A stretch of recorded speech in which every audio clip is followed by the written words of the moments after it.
Alors, je vous disais, c'est la fête aujourd'hui. Et on va lire un texte dans la parole de Dieu qui nous parle aussi d'une fête, qui est ce qu'on appelle la grande fête, la fête des tabernacles, la fête des tentes, où les enfants d'Israël venaient à Jérusalem à ce moment-là, et pendant une semaine, ils vivaient sous des tentes pour se souvenir de tout ce qui s'était passé dans le désert pendant les 40 ans. C'était vraiment une commémoration de cela. Et on avait vu la fois passée, parce que je continue à suivre quand même l'évangile de Jean, même si on va parler du baptême aujourd'hui. Mais la fois passée, on a vu que Jésus était monté lui aussi à la fête, mais au milieu de la fête, parce qu'il savait que les scribes et les pharisiens, tous les chefs religieux juifs, voulaient déjà sa mort. Ils ne l'aimaient pas du tout. Et malgré tout, il arrive au milieu de la fête, et puis il va aller dans le temple, et il va commencer à enseigner dans le temple. Et on va voir ça en chapitre 8, verset 1.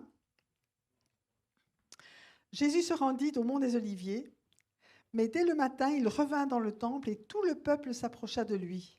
Il s'assit et se mit à les enseigner. Alors les spécialistes de la loi et les pharisiens amenèrent une femme surprise en train de commettre un adultère. Ils la placèrent au milieu de la foule et dirent à Jésus, « Maître, cette femme a été surprise en flagrant délit d'adultère. Moïse, dans la loi, nous a ordonné de lapider de telles femmes. Et toi, que dis-tu » Il disait cela pour lui tendre un piège afin de pouvoir l'accuser. Mais Jésus se baissa et se mit à écrire avec son doigt sur le sol. Et on voit que ici, les scribes et les pharisiens, ils ont essayé de prendre Jésus en flagrant délit. Pourquoi ? Ils voudraient bien le faire mourir, mais ils ont peur à cause de la foule. Donc, ils veulent que la foule voie qu'il dit des choses qui sont contraires à la loi. Le but, c'est ça. Et une des caractéristiques d'ailleurs des personnes religieuses, c'est qu'elles sont toujours à l'affût d'une erreur que d'autres peuvent commettre afin de pouvoir les accuser. Alors c'est un test à faire. Hein. Est-ce que je suis toujours à l'affût d'une erreur que l'autre va faire pour pouvoir l'accuser ou pas ? Souvenons-nous que l'accusateur dans la parole de Dieu, eh bien, c'est simplement le diable, n'est-ce pas ? Celui qui incite à accuser, à trouver le mal chez les autres, c'est pas Dieu. C'est pas du discernement de trouver le mal chez les autres, c'est trop facile, tout le monde sait faire ça. Le discernement, c'est de voir les bonnes choses que Dieu fait dans la vie des autres. Amen. Le diable accuse, vous pouvez lire dans Apocalypse, on ne va pas le lire maintenant parce que je vais essayer de ne pas être trop longue, mais il est appelé l'accusateur des frères. Le diable accuse, mais Jésus, lui, il pardonne et il sauve. Et la première question, c'est qui est-ce que nous imitons ? Qui va être notre mentor, on va dire ? Qui est-ce qu'on va suivre ? Est-ce qu'on va suivre l'accusateur qui accuse ou est-ce qu'on va avoir un esprit de grâce et de miséricorde ? Lorsque Jésus disait « Soyez parfaits comme votre Père céleste est parfait », il parlait de la miséricorde. Amen. Il n'a jamais parlé de l'accusation. Par contre, si nous nous sentons accusés, que ce soit par les autres ou par nous-mêmes, n'est-ce pas ? On est parfois très, très difficile, mais il y a aussi notre conscience qui nous reproche des choses. D'accord ?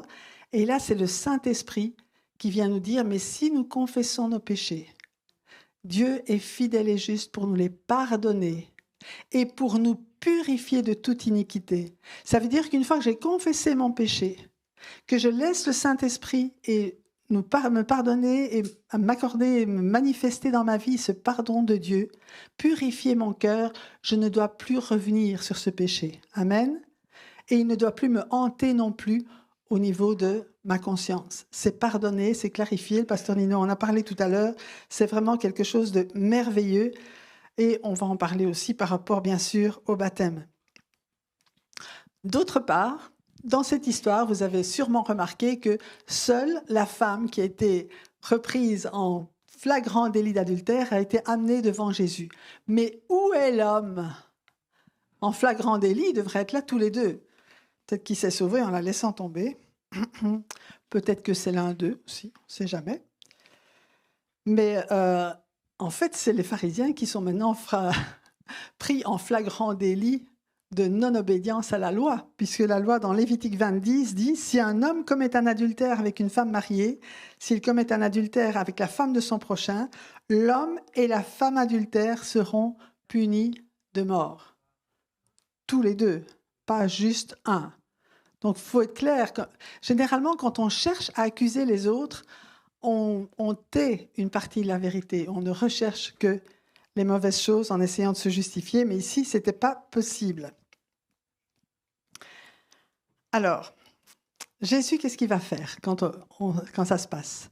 Il va se baisser et il va écrire avec son doigt sur le sol. Mais qu'est-ce qu'il va écrire? Waouh! On va se poser la question.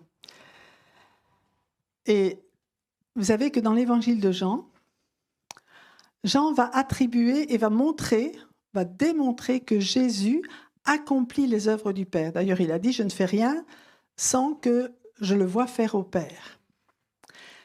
Et non seulement ce que Jésus voit faire au Père dans sa relation personnelle avec lui, mais aussi ce qui est décrit du Père dans l'Ancien Testament. On voit que tout ce qui est attribué à Dieu dans l'Ancien Testament, Jésus va l'accomplir dans le Nouveau Testament. Il n'y a pas un acte de Dieu dans l'Ancien que Jésus n'accomplit pas dans le Nouveau. Et dans ce cas-ci, on sait que dans l'Ancien Testament aussi, Dieu a écrit avec son doigt. Qu'est-ce qu'il a écrit? Vous savez? Il a écrit la loi. Il y a un autre endroit où il a écrit quelque chose aussi. Il a écrit sur un mur avec Belshazzar, dans le livre de Daniel, on voit ça. Et il y a une autre chose qui est écrite, ça je l'ai découvert dans Jérémie chapitre 17, verset 13, où il est dit « Éternel, tu es l'espérance d'Israël. Tous ceux qui t'abandonnent rougiront de honte. Ceux qui se détournent de moi seront inscrits sur la terre, car ils ont abandonné la source d'eau vive qui est l'Éternel. » Waouh! Et donc, il est possible que Jésus, à ce moment-là, ait écrit le nom de ceux qui ont abandonné la source d'eau vive, qui, tout en croyant qu'ils sont religieux, ils renient ce qui fait la force de leur foi. Ils renient le Messie, ils renient la puissance de Dieu, et ils n'ont pas reconnu le Messie. Et peut-être que Jésus est en train d'écrire leur nom. Alors, comme il continuait à l'interroger, Jésus se releva, il se redressa et leur dit, Jean 8, verset 7, « Que celui d'entre vous qui est sans péché jette le premier la pierre contre elle. » Alors là, je crois que c'est une phrase que tout le monde entier connaît, chrétien, pas chrétien. C'est devenu vraiment un proverbe que celui qui est sans péché lui jette la première pierre. Et puis il se baissa de nouveau et se remit à écrire sur le sol. Quand ils entendirent cela, accusés par leur conscience, ils se retirèrent un, à commencer par les plus âgés et jusqu'au dernier, et Jésus resta seul avec la femme qui était là au milieu. Donc de nouveau, Jésus écrit sur le sol, et là on peut penser qu'il écrit la loi, qu'il écrit tout ce que les pharisiens, qui pourraient peut-être être sans péché, on ne sait jamais, auraient dû faire. Et on voit que tous vont se retirer à partir du plus âgé. Ce que je trouve ça tout à fait normal, puisqu'en principe, plus tu es vieux, plus tu as commis de péché. Donc plus tu es vieux, plus tu as conscience. C'est pas vrai, c'est vrai, hein? Tu as eu toute ta vie pour en faire. Et comme sans Jésus, il n'y a pas possibilité de purifier notre conscience. À cette époque-là, les sacrifices, ils couvraient le péché, mais ils ne purifiaient pas la conscience des gens. Donc tous les péchés revenaient chaque fois, chaque année, tous les péchés revenaient à la surface. Et chaque fois, ils faisaient faire le même sacrifice pour les mêmes péchés. Impossible d'être pardonné, d'être purifié s'il n'y a pas le sang du juste. Le sang des animaux ne peut pas effacer le péché, mais le sang de Jésus l'a fait. Amen. Alléluia. Gloire à Dieu. Et là, donc, justement, les pharisiens, reconnaissant leur propre faute ou leur désir coupable, ils se retirent du plus âgé au plus jeune et ils comprennent que lorsque un doigt accuse l'autre, 3 doigts se retournent vers lui et comme on disait aussi, il y en a un qui se retourne vers Dieu. Et la Bible dit clairement dans Luc chapitre 6, verset 37, « Ne jugez pas et vous ne serez pas jugés, ne condamnez pas et vous ne serez pas condamnés, pardonnez et vous serez pardonnés. » Amen. C'est vraiment, je veux dire, c'est la règle de vie du chrétien qui a été pardonné. Amen. S'il y a une chose qui doit changer dans nos vies en priorité, c'est celle-là. C'est de vivre dans le pardon, de recevoir le pardon de Dieu et de laisser passer le pardon autour de nous. Donc ce n'est que par la foi, dans le sacrifice de Jésus à la croix, que nous avons reçu ce privilège énorme d'avoir une conscience purifiée, car Jésus a été puni à notre place et a payé le prix de nos fautes. Est-ce qu'on mesure ce privilège que nous avons d'avoir une conscience qui est purifiée parce que Jésus a payé le prix? Amen. Alléluia. Alors, nos amis, nos frères et sœurs, Shebana et Fabricio, qui vont se faire baptiser ce matin, ont reçu cette purification de leur conscience. Amen. Vous réalisez ça? Que votre conscience a été purifiée à cause du sacrifice de Jésus, du sang de Jésus qui a été versé pour vous. C'est pas par nos œuvres, c'est pas par « je vais me racheter ». Vous savez, on a ce mot généralement dans le monde « ah mais j'ai fait quelque chose de mal, mais je vais me racheter ». Tu peux pas te racheter, mais Jésus t'a racheté. Jésus vous a racheté. Alléluia. Amen. Et ils se sont appropriés ce cadeau de Dieu, cette grâce infinie d'avoir été pardonnés, lavés de leurs péchés. Et aujourd'hui, c'est avec une conscience pure qu'ils vont s'engager à marcher dans les traces de notre Seigneur Jésus. Amen. C'est ce qu'on lit dans 1 Pierre, chapitre 3, verset 21, que c'était une figure, il parle de l'arche de Noé, et il dit « Nous aussi maintenant, nous sommes sauvés par un baptême qui ne consiste pas dans la purification d'une impureté physique, mais dans l'engagement d'une bonne conscience envers Dieu. Il nous sauve à travers la résurrection de Jésus-Christ. Jésus-Christ est mort pour nos péchés, mais il est ressuscité pour notre justification. Nous sommes maintenant justifiés. Le sacrifice de Jésus a été agréé par le Père et dit « Ok, c'est fait, c'est terminé. La justification a été accomplie. Tous ceux qui croient en lui sont maintenant devenus justes à cause du nom de Jésus et à cause de leur foi. » Amen. On revient à l'évangile de Jean, chapitre 8, verset 10. Alors il se redressa et ne voyant plus qu'elle, tout le monde est parti, il n'y a plus que la femme adultère là au milieu, il lui dit « Femme, où sont ceux qui t'accusaient? Personne ne t'a donc condamné ?» Elle répondit « Personne, Seigneur. » Jésus lui dit « Moi non plus, je ne te condamne pas. Vas-y, et désormais ne pêche plus. » Amen. Alors, Jésus est le seul qui n'avait jamais péché. Il aurait pu, lui, condamner la femme, mais il ne l'a pas fait. Parce qu'il est venu, non pas pour juger, mais il est venu pour sauver. Un jour, il reviendra pour juger. Amen. Mais à ce moment-là, il n'est pas venu pour juger le monde, mais pour le sauver. Et Jésus n'a pas condamné cette femme, mais il n'a pas non plus approuvé ce qu'elle a fait. Donc, il faut faire une différence entre pardonner, ne pas condamner et approuver. Il a clairement dit ce que tu as fait, c'est pas juste. Ne le fais plus parce que c'est un péché devant Dieu, donc ne recommence pas cela. Et chaque fois qu'il nous arrive de pécher et que nous demandons pardon à Dieu, recevons son pardon, mais recevons en même temps cette parole « Va et désormais ne pêche plus ». Amen. Il n'est pas question de dire « Ah, je vais demander pardon et puis je vais recommencer, puis je vais demander pardon ». Ça, c'est une mauvaise attitude et ce n'est pas du tout ça que Dieu attend de nous. Mais lorsque Jésus va dire à cette femme « Ne pêche plus », il va en même temps, par sa parole agissante et puissante, lui donner la capacité de ne plus pécher. Tout ce que Dieu nous demande, il nous donne la force de l'accomplir parce que c'est lui qui vient le faire en nous. Pour qu'on justement on ne dise plus « Ah, c'était plus fort que moi, ça ne peut pas m'empêcher ». Oui, tu peux t'empêcher. Dieu te dit « Ne pêche plus », mais il te dit « Voilà, je te purifie, je purifie ton cœur pour que tu ne sois plus obligé de recommencer, pour que le péché n'ait plus de pouvoir sur toi. Tu as autorité maintenant de vivre dans la sainteté. » Amen. Le pardon, la grâce et la miséricorde de Dieu envers nous doivent nous pousser à la sainteté et non à continuer à pécher en se disant que de toute façon, Dieu nous pardonne. Penser comme cela, ce serait insulter la grâce de Dieu et considérer comme rien le sacrifice de Jésus. Aujourd'hui, lorsqu'on lit le Lévitique, on a eu l'occasion d'écouter le Lévitique cette semaine, et qu'on voit tous ces animaux qui ont été sacrifiés. S'il y avait le WWF ou bien Gaïa, ils seraient horrifiés, et puis on l'est parfois aussi, pauvres bêtes. On est dans une ère où pauvres animaux, mais c'est pas grave, l'avortement, on peut tuer les bébés, mais les animaux, il faut les laisser vivre. C'est ça, c'est la mentalité d'aujourd'hui, c'est horrible, mais c'est comme ça. Et on n'est pas de cette mentalité-là, n'est-ce pas? On est d'accord.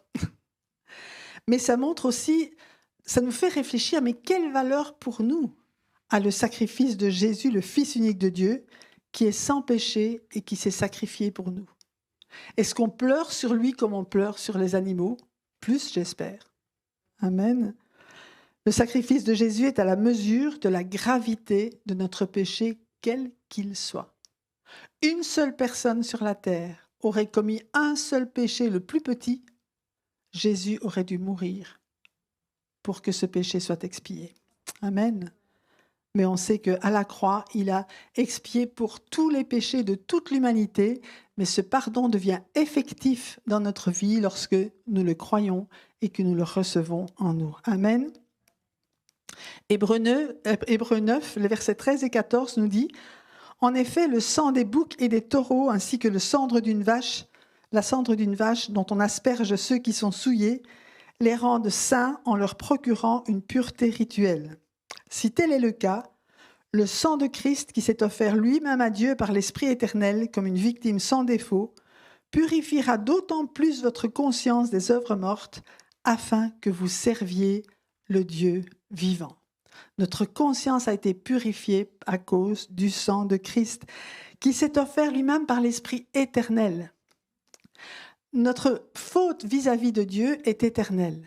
Il y avait besoin d'un esprit, de l'Esprit éternel, d'un sacrifice qui compte pour toute l'éternité. Même s'il a été fait une fois pour toutes, il a une valeur éternelle. Amen. Il n'y a pas de péremption. Il n'y a pas jusque-là, jusque telle date, t'es pardonné, mais après, non. Non, c'est pour l'éternité. Dieu nous pardonne à cause de Jésus. Alléluia. La parole de Dieu nous avertit à plusieurs reprises de ne pas profiter de cette grâce surabondante pour se permettre de faire n'importe quoi, en particulier ce que nous avons envie. Oh ben c'est pas grave quand même. Une petite fois, ça fait rien. Et de ne pas considérer que Jésus est non seulement notre sauveur, amen, il est notre ami, alléluia, il est notre frère, gloire à Dieu, mais qu'il est aussi notre Seigneur et notre Maître. Amen, alléluia. Jude, chapitre 1, verset 4, nous dit, je ne crois pas que je l'ai mis celui-là, mais je vais le lire quand même, de toute façon c'est dans la Passion, dans la traduction de la Passion, pardon, qui nous dit « Il y en a qui se sont faufilés parmi vous sans qu'on s'en aperçoive. Ce sont des gens dépravés dont le jugement a été prophétisé dans les Écritures il y a longtemps. Ils ont perverti le message de la grâce de Dieu en une permission de commettre l'immoralité et de se détourner de notre seul Maître absolu, notre Seigneur Jésus-Christ. » Alors quand il dit « parmi vous », il parle de l'Église. Je vais dire qu'aujourd'hui, il y a beaucoup de choses qui se passent sur Internet, donc n'ajoutons pas foi à tout esprit qu'on peut lire, mais vraiment, soyons fermes par rapport à la parole de Dieu pour ne pas nous laisser détourner de l'évangile de Jésus-Christ. Et Romains 6, versets 1 à 3 dit « Que dirons-nous donc ? Allons-nous persister dans le péché afin que la grâce se multiplie ? Certainement pas. Nous qui sommes morts pour le péché. » Amen. Et on va voir ce baptême qu'on va vivre dans quelques instants, c'est une mort, c'est un enterrement. En fait, la mort, elle a déjà eu lieu, n'est-ce pas? Lorsqu'on reçoit Jésus-Christ dans notre vie, on meurt aussi déjà à soi-même. Mais le baptême, c'est la manifestation publique de cette mort. Parfois, quelqu'un décède dans l'intimité, décède dans le secret, mais le jour de l'enterrement, tout le monde est là. Le jour de l'enterrement, c'est public, c'est fait, c'est terminé, on ne peut pas revenir dessus, il est mort et bien mort. Et le baptême, c'est ça aussi. On meurt avec Christ, c'est vraiment la manifestation de notre mort avec Christ pour ressusciter en nouveauté de vie. C'est un être nouveau qui sort de l'eau. C'est une nouvelle vie qui commence et c'est la vie de résurrection de Jésus-Christ. C'est plus la vie dans le royaume des ténèbres, c'est plus la vie dans le royaume des péchés qui est sous la domination de Satan. C'est la vie dans le royaume du Fils de son amour. La vie dans le royaume de Jésus qui nous donne toute autorité, tout pouvoir, qui nous apprend à marcher d'une façon nouvelle. C'est une nouvelle vie. Amen. Et c'est comme ça que la vie par la foi et dans la foi commence. Et il continue, l'apôtre Paul dans Romains, « Nous qui sommes morts pour le péché, comment pourrions-nous encore vivre dans le péché ?» La vie qui est en nous, le Saint-Esprit en nous, ne nous permet pas de continuer à vivre dans le péché. Même les aspirations qu'on avait avant, elles ne sont plus là. Les envies qu'on avait avant, elles ne sont plus là. La seule chose qui pourrait nous faire retourner, c'est plaire aux hommes qu'on côtoyait avant, plaire à nos amis d'avant pour faire comme eux. Mais on n'est plus de ce monde-là. On est dans le monde, mais on n'est plus du monde. On a été transportés dans le royaume de Dieu. Amen. Ignorez-vous que nous tous qui avons été baptisés en Jésus-Christ, c'est en sa mort que nous avons été baptisés.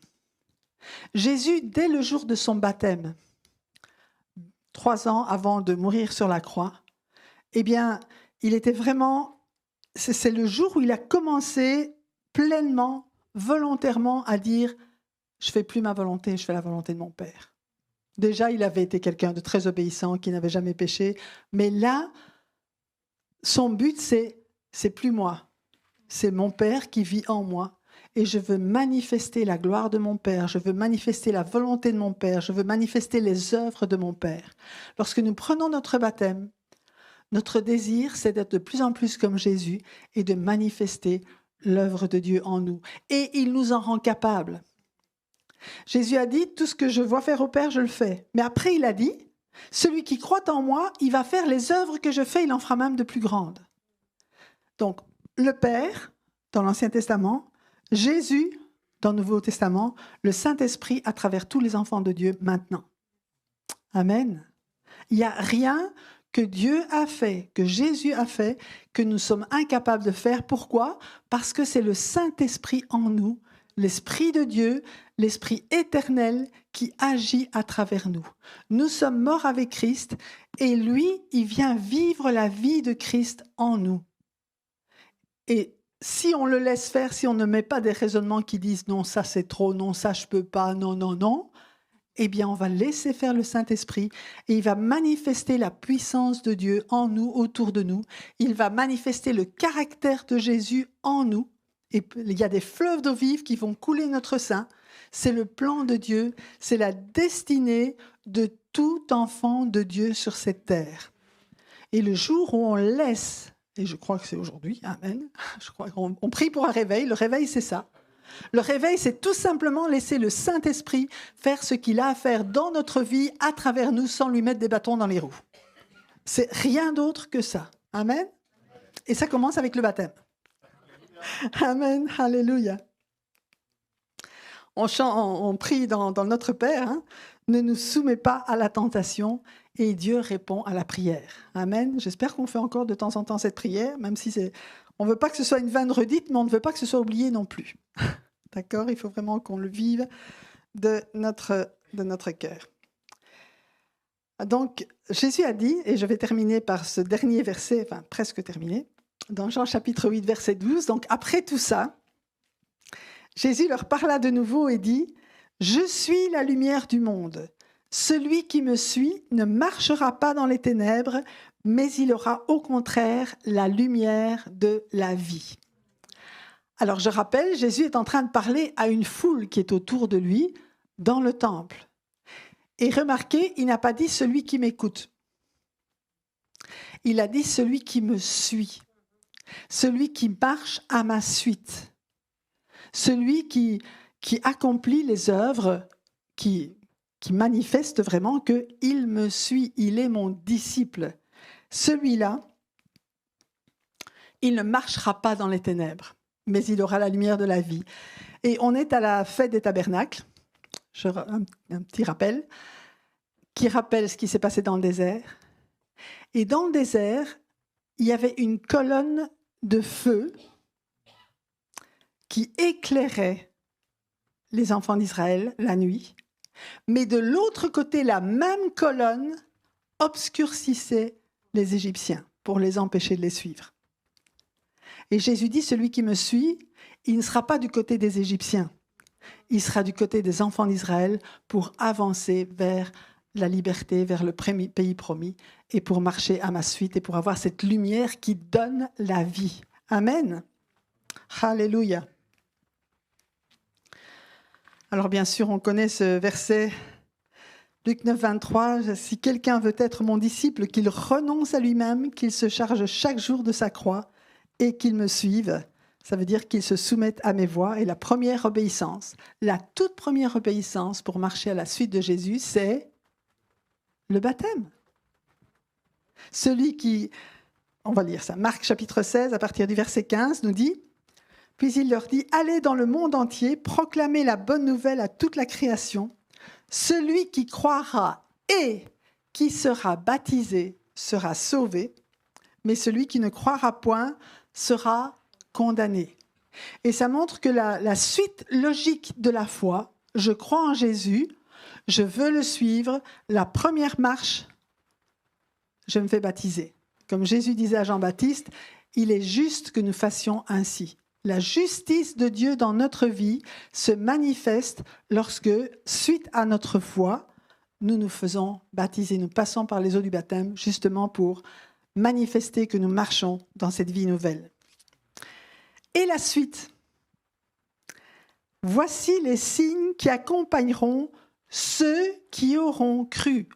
Ceux qui auront cru, et puisqu'ils ont cru, ils ont été baptisés, ils marchent à ma suite. Voici les signes qui les accompagnent.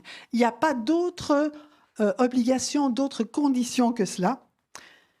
En mon nom, ils pourront chasser des démons, parler de nouvelles langues, attraper des serpents. Et s'ils boivent un breuvage mortel, celui-ci ne leur fera aucun mal. Ils poseront les mains sur les malades et ceux-ci seront guéris. Donc je vous disais que nous avons changé de royaume.